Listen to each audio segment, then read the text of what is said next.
근데 하나님이 예루살렘 성을 다시 회복시켜 주겠다고 약속했으면 가만히 있어도 될까요, 안 될까요? 하나님은 어떤 일을 할 때에 반드시 택함받은 백성들의 기도를 통해서 일하기로 작정을 했기 때문에 너희가 그렇게 이루어주기를 내게 구하여야, 기도해야 내가 이루어준다. 그러니까 그게 이제 영적인 법칙이라는 거예요.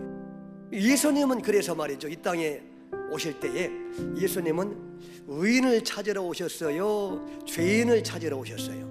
이 세상에 의인은 하나도 없기 때문에 예수님은 이 땅에 죄인을 찾으러 오셨다고 말씀하고 있어요. 이 복음은 상식하고 다르다겠죠. 하나님이 의로우신 분이시기 때문에 이 땅에 오실 때 의인을 찾으러 오셨을 것 같은데 아니라 죄인을 찾으러 이 땅에 오셨다는 거예요, 예수님이. 그러니까 저와 여러분들은 의인이 되려고 해야 돼요, 죄인이 되려고 해야 돼요? 죄인이 되려고 해야 돼요. 그래야 예수님을 만나게 됩니다. 예수님이 죄인을 찾으러 오셨다고 하는데 의인 척 하다가 지옥 간 사람들이 누굽니까? 그게 바리새인들, 서기관들, 유대 종교 지도자들이었어요. 자기들이 의인 것으로 착각을 한 거예요. 그래서 죄인을 찾으러 오신 예수님을 배척한 이유가 뭐냐면 자기들은 죄인이 아니라고 착각했으니까, 그죠? 그러니까 여러분, 우리는 예수님 앞에서 자꾸 자신을 죄인이라고 고백해야지, 의롭다고 고백하면 예수님과 상관이 없는 거예요, 그게. 그래서 의인으로 가는 영성으로 가지 말고 죄인으로 가는 영성으로 가야 된다. 그래서 이렇게 죄인으로 가는 그런 영성을 가져야 된다. 그래야 안전하다. 그래야 예수님을 붙잡기 때문에. 예수님을 붙잡아야, 예수님을 붙잡으면, 그 죄인이 예수님 붙잡으면 어떻게 돼요? 추하고 더러운 가늠자요 살인범이 예수님 붙잡으면 어떻게 돼요? 그 예수님 붙잡으면 예수님이 피로써 우리의 죄를 깨끗하게 씻어주시고 그 예수님의 의를 입혀주셔가지고 죄인이 예수님 붙잡으면 죄인이 의인이 된다고 말씀하고 있는 거예요. 의인은 누가 의인이냐? 정말 자기가 죄인임을 진정으로 깨닫고 고백하면서 예수님을 꽉 붙잡는 사람을 하나님은 의인으로 보시는 거예요. 교인 중에서도 그렇게 예수님을 붙잡고 사랑하는 사람들이 많은 교회를 하나님이 진정으로 축복해 주시는 거예요. 아멘. 그런 원리를 우리가 잘 알아야 돼요. 근데 반대로 예수 제쳐놓고 자꾸 자기의 의를 내세우려고 그런 쪽으로 가는 그런 나라와 그런 성읍과 그런 교회는 하나님이 진노하신다. 왜 하나님이 의로우시냐? 죄를 지으면 반드시 심판하셔야 되는데 그 심판을 하셨는데 예수님에게 하셨단 말이에요. 우리 대신 예수님에게. 그러니까 하나님이 여전히 공의로우시고 하나님은 의로우십다, 그런 얘기. 만약에 우리가 죄를 지었는데도 무조건 죄를 지었는데도 너는 내가 택했기 때문에 너는 의롭다, 그러면 그게 말이 안 되잖아.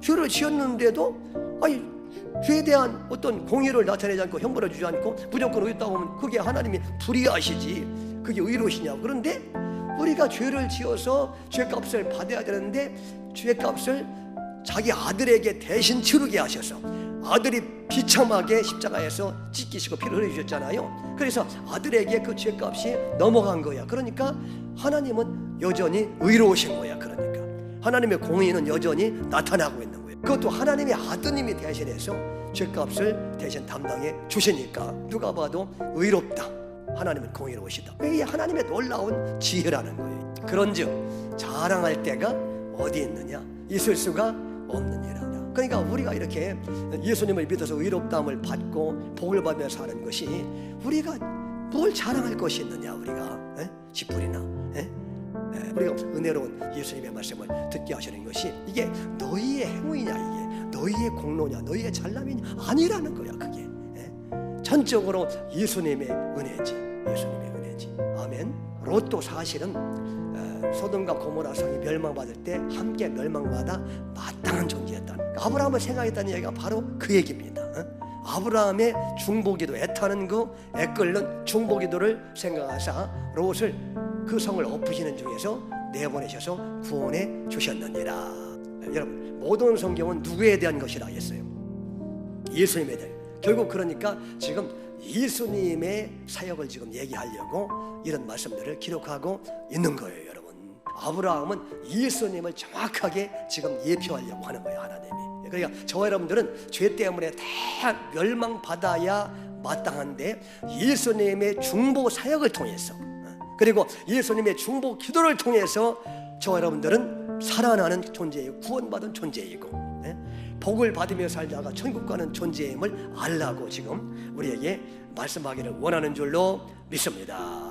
우리가 이렇게 멸망받아 마땅한데 멀쩡하게 이렇게 하나님의 복을 받으며 살다가 천국 가는 것은 뭐냐 하면 전적으로 예수님의 중보 사역 때문에 그렇다는 거예요. 그런 예수님을 우리의 마음속에 우리가 모시고 예수님의 영으로 충만하게 되면은 우리도 그렇게 예수님처럼 그렇게 다른 사람들을 위해서, 심지어 그렇게 자기에게 못된 짓을 하는 왼수 같은 조카 같은 사람들을 위해서도 그렇게 예수님의 마음으로 중보기도 하도록 주님이 그렇게 우리의 마음을 감동하시고 이끌어 가시고 역사에 가신다 하는 것을 지금 말씀하고 있는 줄로 믿습니다. 오늘 이 말씀을 기억하면서 그렇게 여러분들이 주님의 십자가의 은혜를 늘 기억하고 그렇게 아낌없이 드리고 베풀고 또 남을 위해서 뜨겁게 중보기도 하는 그 예수님의 모습을 본받아서 그렇게 감사한 마음으로 사시기를 주의 이름으로 축원합니다.